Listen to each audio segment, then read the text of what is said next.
Oh, hello. I'm back. As you probably noticed, I had already streamed in the morning. And it's a holiday, so no work, which means kids home, which means noises. So you'll hear them in the background. But that's how it is, I guess. And it's what the camera? Come on. But it also meant that I could stream some in the morning, pre-work, non-work. So I decided to tackle the topic of round 3, which is journey to another world. Is that right?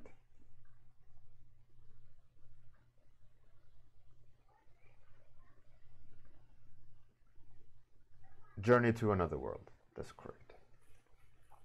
So my take on it was a family of gnomes gonna take a dragon vacation, and like packs are bagged. Everyone is going. I thought I'd do it just to show how I would have done it, or at least how I would have done it without planning. I did this in the morning. So the VOD on Twitch, you can catch up on more or less from the beginning to this state. And it's far from finished. I'm still just placing things, kind of getting the feel of the composition. Everything is on a separate layer, so I can move it if I need to. But I'm pretty locked in. I think what I will do on this one, though, is where is it? This one, that one. Is I will put some more like suitcases here.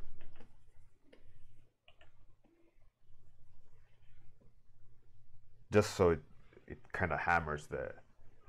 Why are you doing that? Just so to kind of hammer the message that they're going on vacation. So that was that. And here's the grayscale. It's a bit. The thing is, which I noticed. Let me just switch off the display so I don't accidentally show something I shouldn't. 1 second. 1 second.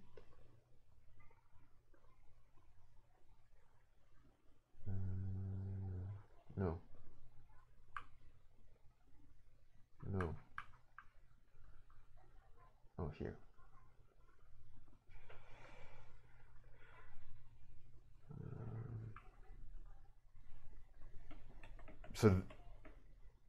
So I found this, and I tested or I checked the grayscale values, and I was so surprised about the amount of saturation versus value. And like this, the saturation dictates what comes out and goes back. I mean, look at her hair, look at the roses. It's quite interesting. And if you look at the grayscale, there's a lot of things that merge, like her hand with the blouse. And the only thing that lifts it is the highlight on the hand.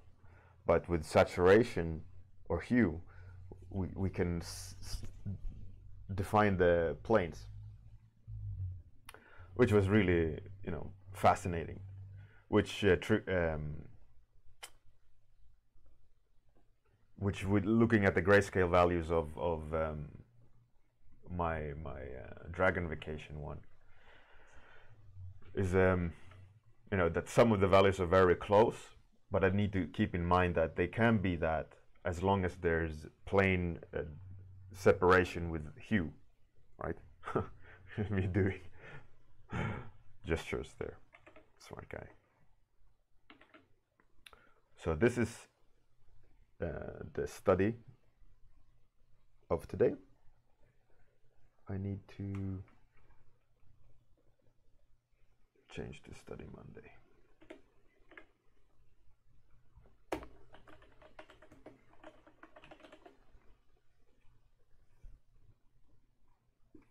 Hey, failing salad. Yeah, I have. I'm just gonna start. Hand grenade haircut. I'm just gonna start the warm up. What you did miss was I painted a painting prior to the warm up. I will yet again switch off the display so I don't show anything I shouldn't. Let's switch that on back up again. So I started with this.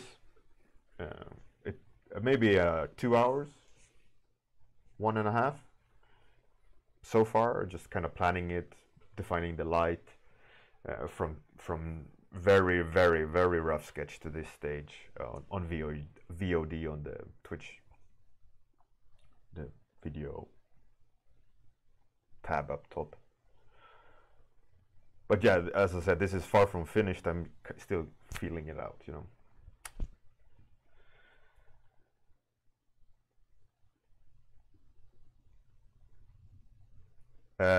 Failing salad, yeah, exactly.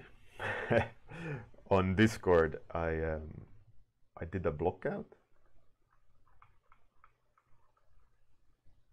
Here's the block out, and that gray became a magic gray. It became very, very warm, yet it was, you know, 100% gray. Anyways, it's on. I shared it on Discord. Yeah, it was good fun. ASMR microphone. Yeah, so this is the study for today, this week. Let's go. Let's go. So for this study, I really like the depth, so I'm going to go for that. I'm going to also try to be very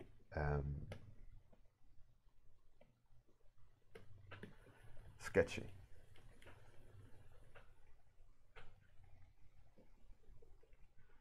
There's always a risk when you're sketchy that you're gonna mess a lot of things up.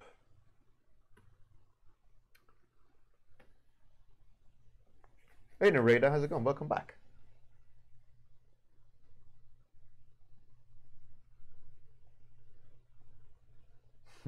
Hey Gria, how's it going?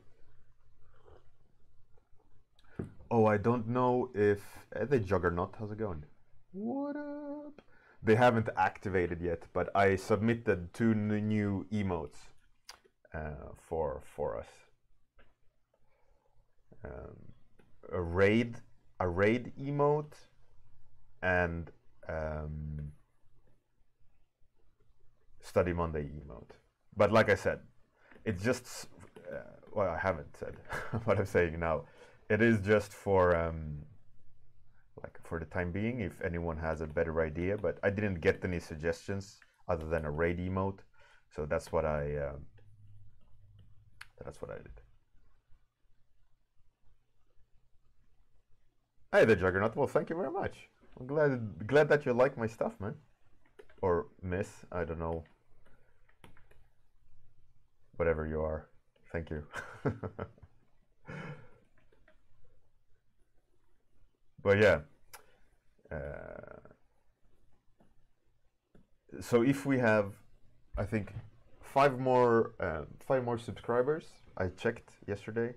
If we get 5 more subscribers, we're gonna get 1 more emote. So then, or subscriber points, whatever that means.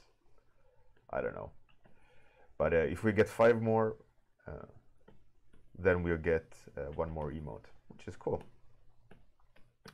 And yeah, I mean the raid emote and the Study Monday emote is just like exactly the same recipe for all.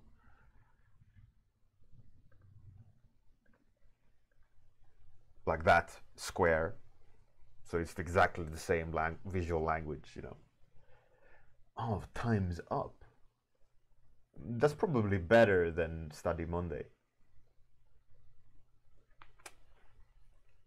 Oh, Amir.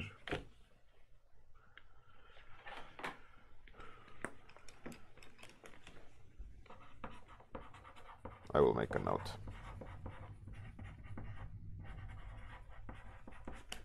Great. Now I know. Big brain. Absolutely. Amir, the man with the plan, with the brains.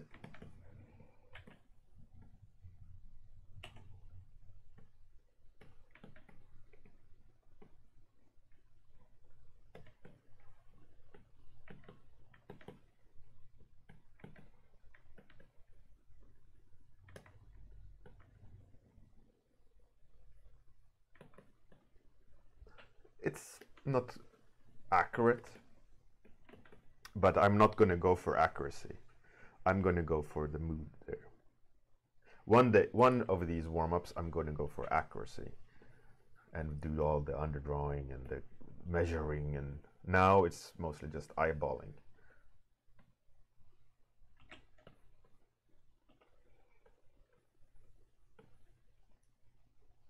While trying to be moderately accurate. And I think colors mostly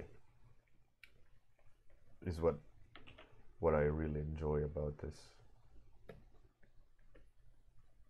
reference and the mood in it. It clearly is a rainy day.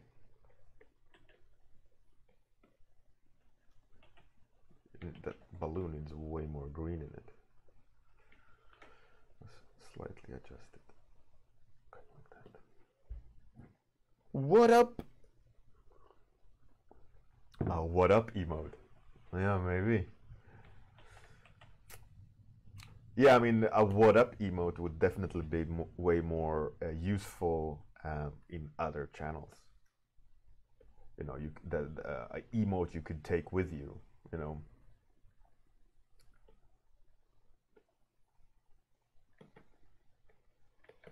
By the way, those emotes, are those only for subscribers?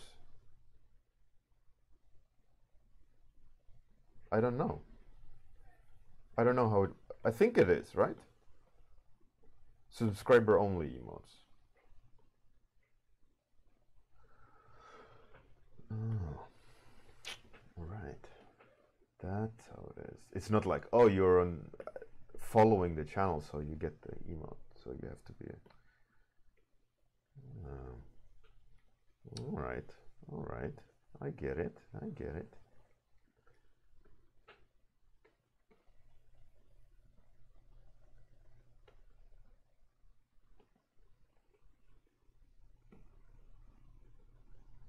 And by the way, if anyone want to do the study, the reference, you just write 'ref in the Twitch or on Discord, and you'll get the URL.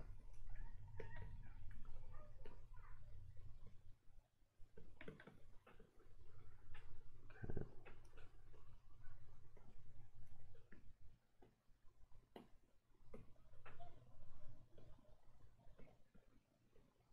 I find it so interesting when you're doing studies like this, where you try to boil something that's clearly complicated down to something that's readable. And it does some really interesting. What I also find interesting is in between people, there is a difference in focus. Right? I look at certain things, you look at certain things, and when we simplify something, it doesn't end up looking the same. I mean, it will always look similar because we're looking at the same reference, but there's always going to be slight difference, which is quite fascinating.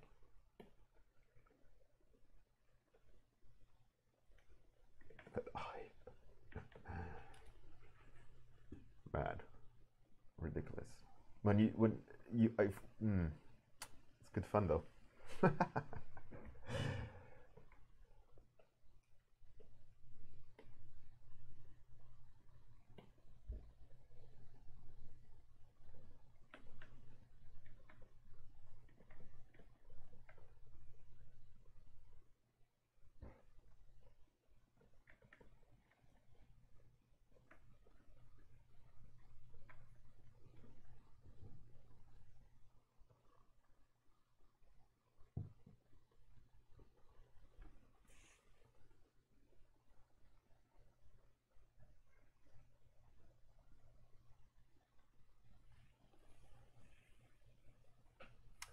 Failing salad. All right, cool, cool, cool.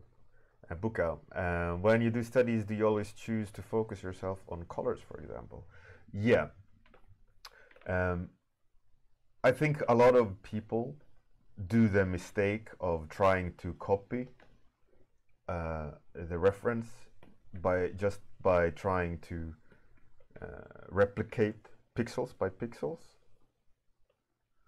So by setting a goal, by setting mission agenda, you you define the scope you're going to try to learn from, right? And by that I mean I could try to copy this pixel by pixel, but what I practice then is observational skills, not necessarily learning something. All I do is learn to look at something and replicate it without really breaking anything down or understanding it or being able to take it with me, like in my baggage, right? And there's nothing wrong with replicating a reference to perfection. You know, that's a lot of people do that, and that's great. So don't get me wrong when I say that's, you know, I'm not saying it's a bad thing. All I'm saying is that there's many different ways to do a study, and just in general, a study doesn't mean replicating. A study means that you're studying, you know, you're looking into something to try to figure it out, what it means, and understand it, right? So by defining what you want to learn from the reference beforehand, why you chose the reference, or what you find intriguing by it, so that you can learn from it, right? So that's why I define that I really like the colors, and I really like the mood. So that's what I'm looking into, right? I'm not trying to replicate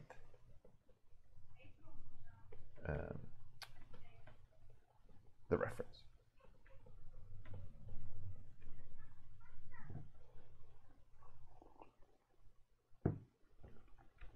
So for example, I might as well, I could have easily said, I'm going to replicate this photo as close as I can make it. Then I would have done a completely different approach, right? Because if I know I need to replicate something, I'm not going to start all sketchy and go with colors first, right? I would have done a line drawing. I would have started planning the volumes. You know, it's a completely different, for me at least, completely different approach to the same reference. So by me just saying I'm going to look at the colors, I start with colors, right? I'm starting with big brush strokes and trying to capture the volume, trying to capture the way the colors interact with each other, and like how her hair is not the same color. Like this is way warmer because of the jacket than that, and than that, right? So I'm trying to look at those things now that I'm doing the study, and I want to focus on the colors. and I could have easily missed those things if I just tried to replicate and just being focused on, is this the exact pixel value in, like, in this quadrant, is it exactly the same here in this quadrant? And then I'm just sitting and looking, like, you know, like a replicator machine. And at the moment, that's not the focus, right? I want to look at the subtleties of color and the mood.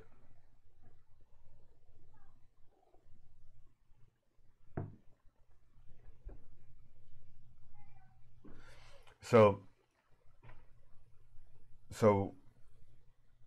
anything goes in terms of studies. So I'm not saying you shouldn't do this, you shouldn't do that. I'm just saying set out a game plan. And usually what you do when you do studies, which like the old masters did, and so on, is that they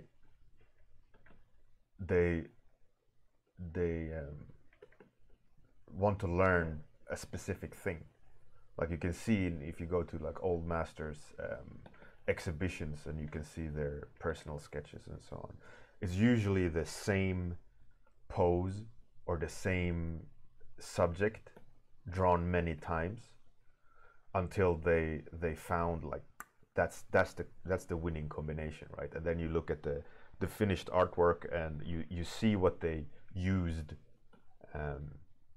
the studies for, right? They drew the same pose a couple of times, tried to figure out like the hand position or the neck position, and you can see the cogs turning, right? How they tried to figure it out. And none of the old masters, traditional art masters, you know, what we deem as those, none of them are trying to replicate reality, like real world pixel by pixel. I mean, obviously, reality, you know, there's no pixels in reality, but you get what I mean, right? And all of them are trying to figure out the specific thing. And there are certain practices you can do if you want to learn to replicate, which is far better than doing a study. Like you do a still life painting. You try to what are they called? Those cast drawings. The name eludes me at the moment, but they're like these white casts that you practice replicating values.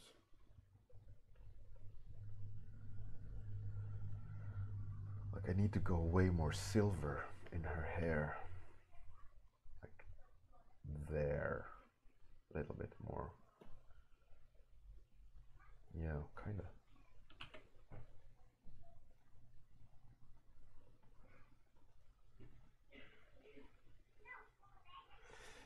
You know, all of these things is, for me, it's like fascinating, and by allowing myself to compartmentalize my learning, I learn way faster and way better. Like study colors, study replication, study proportions, or you know, instead of just trying everything at once, which has held me back a lot of times when I'm just seeing other people do it, and I think, okay, that's how you should do it, so I do it too, and then I'm just treading water, right? I'm not actually getting anywhere, which then in return made me take a step back and go, right, actually, this is strange. Hold up.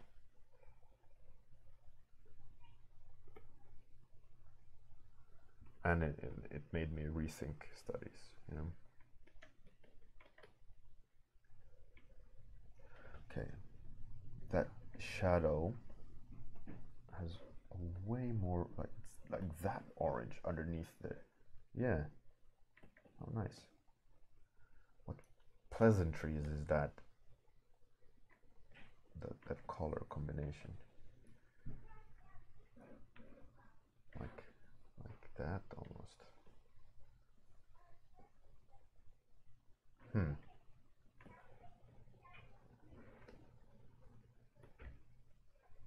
And the highlights in the hair goes significantly warmer down here than up at the top of the head. Clearly, because bounce light.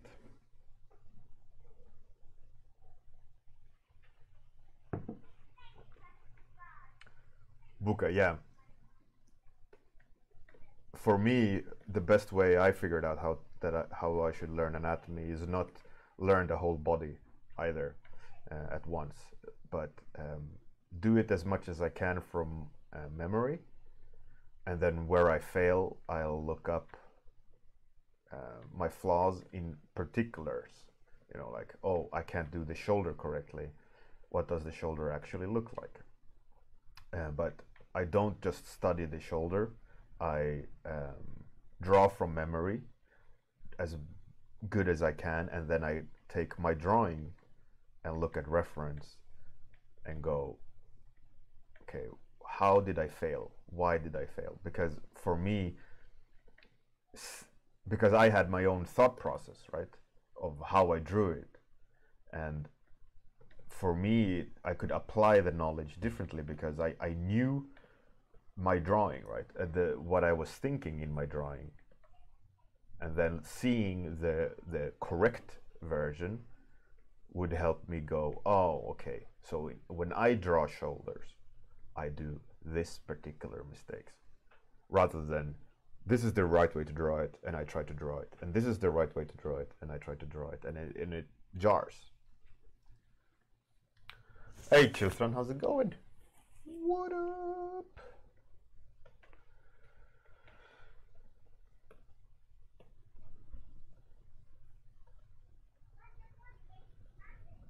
So that's always helped me significantly, is that kind of approach to it. Clearly, I mean, I'm not classically trained. I haven't gone to art school, so my techniques are probably, you know, man, her head is a monster. It's not correct at all. It's actually disturbing me. It's more like that, kind of.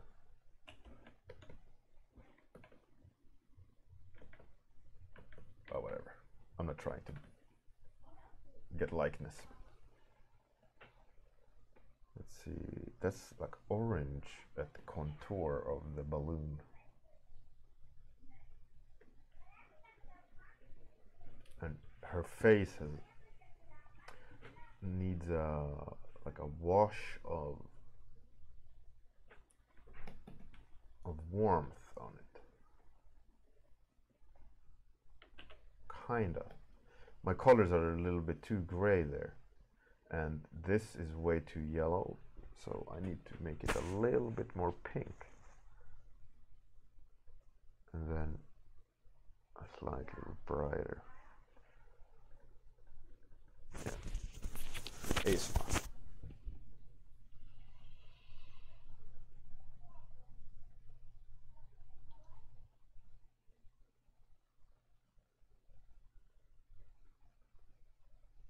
Hey Buka, no, that's not the situation. All artists are in the London studio except me. I come there when I need to, but day-to-day business is done from my studio, and I go meet clients and so on demand. But day-to-day business, all the artists are in-house in the London studio, except me.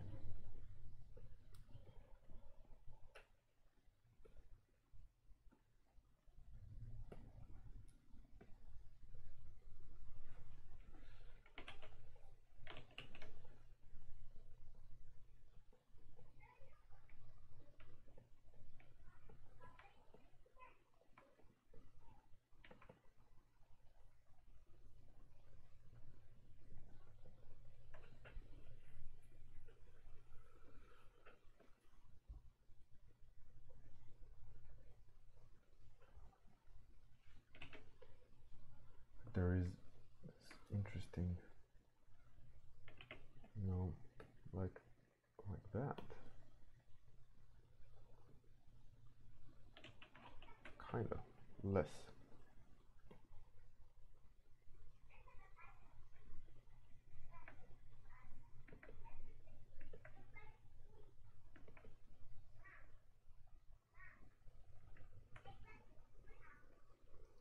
Hmm.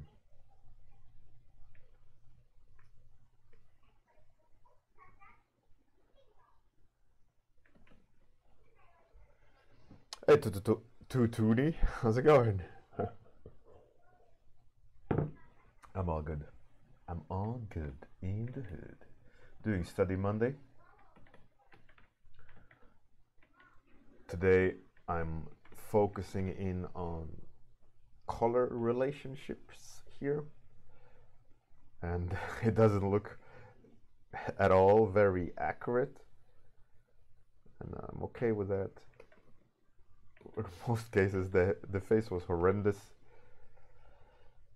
but it is what it is, right? I'm trying just to look at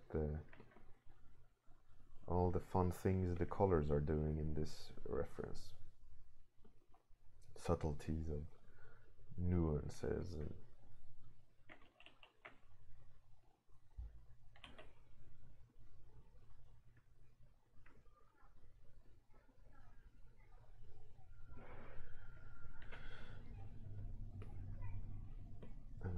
how to add that information in my mind. Because usually one of the reasons why I look at color more than accuracy is because accuracy you can get with time, right? If I sit longer time with this reference, plan it correctly, it will be naturally more accurate. But I'm not doing these in particular for learning to be accurate, because I can be accurate with time spent on the painting, that is. But focusing in on a specific thing will just in general allow me to learn faster, like spot certain things that I necessarily wouldn't spot because I'm focusing in on a specific topic.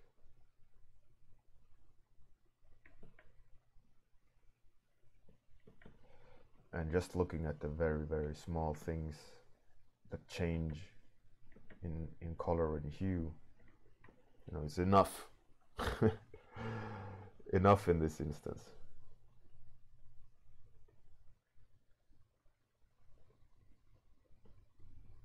It allows me to learn it.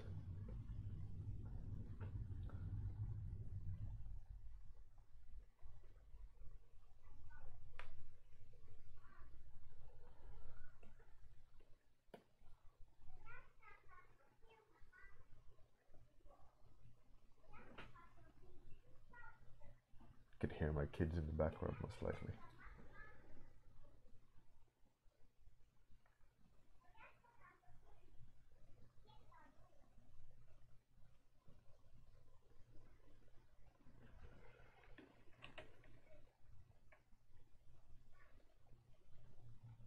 Gria. Yeah, right? It's very interesting.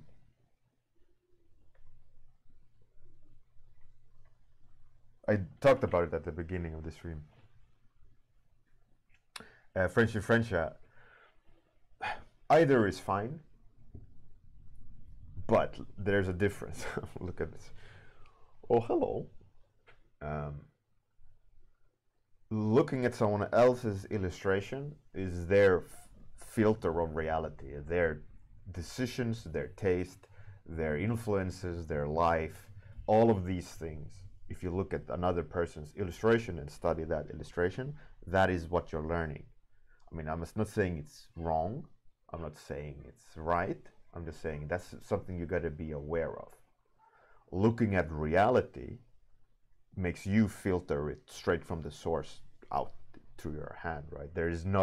You're not passing through another person's understanding. And if you're looking at another person's way of painting reality or their take, you don't know how many steps from reality that is. I mean, it could be good. It could be a great thing to look at a master or a really good artist and copying their style because you feel so intently like that is that is the way you want to go, right? But what if that artist changes their mind? I'm going to stop painting. I'm going to start doing clay statues. Then what? Then you're stuck, right? You don't have that influence. But maybe that doesn't matter. Maybe you'll just continue and finding the next artist that influences you, and you look intently at their work and learn from that. You know, that's fine too. But this is just, there's a separation there you have to be aware of. That you're also learning their bad decisions. You're also absorbing their taste, their everything, right? If you look at someone else, other artists' work. As long as it's an informed decision that that's what you want to do, I would say go for it.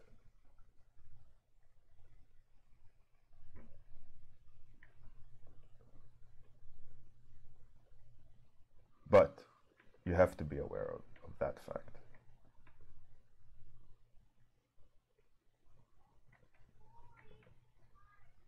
Some people, there's also a risk of lying to yourself when you copy someone else's artwork and you go, look, I am as good as that artist, and that's wrong because you're not. You're copying their skills, their end product.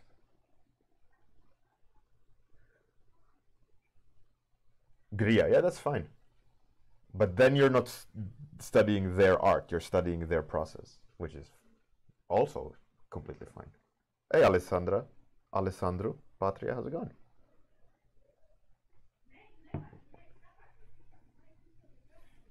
What kind of image do you recommend using as a reference? First of all, for what? Step one, what are you talking about?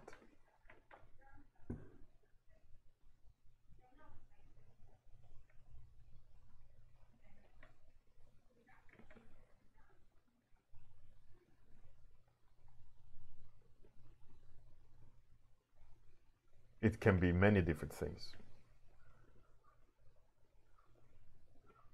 I mean, it can be anything, really. That's such an open-ended question. It's like how long is a rope?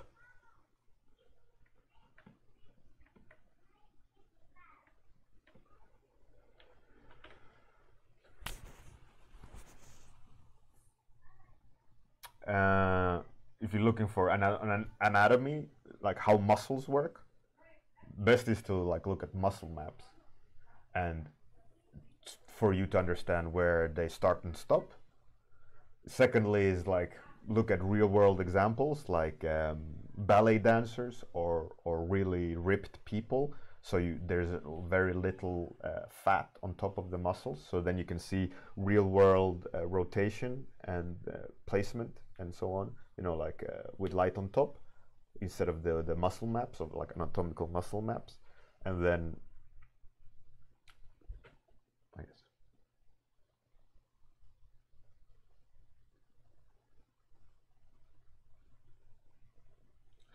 Narmet, I don't necessarily agree,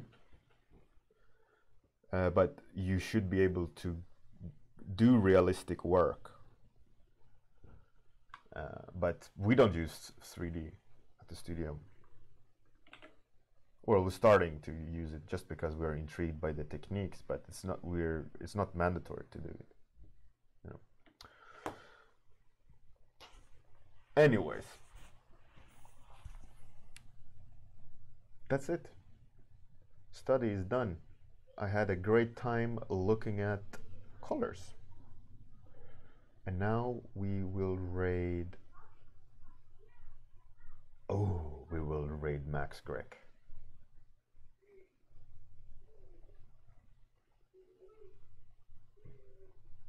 I mean, it depends on where you want to go, right?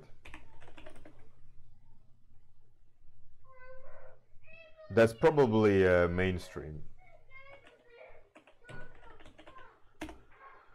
So as per usual, we're gonna I'm gonna do the outro, and after the outro, I'll take you to the raid, and we're gonna raid Max.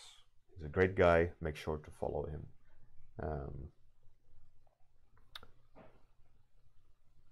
Have a good night if you're at that part of the world. Have a great day. I'm gonna go and clean my house. Have a good one, everyone. Toodles.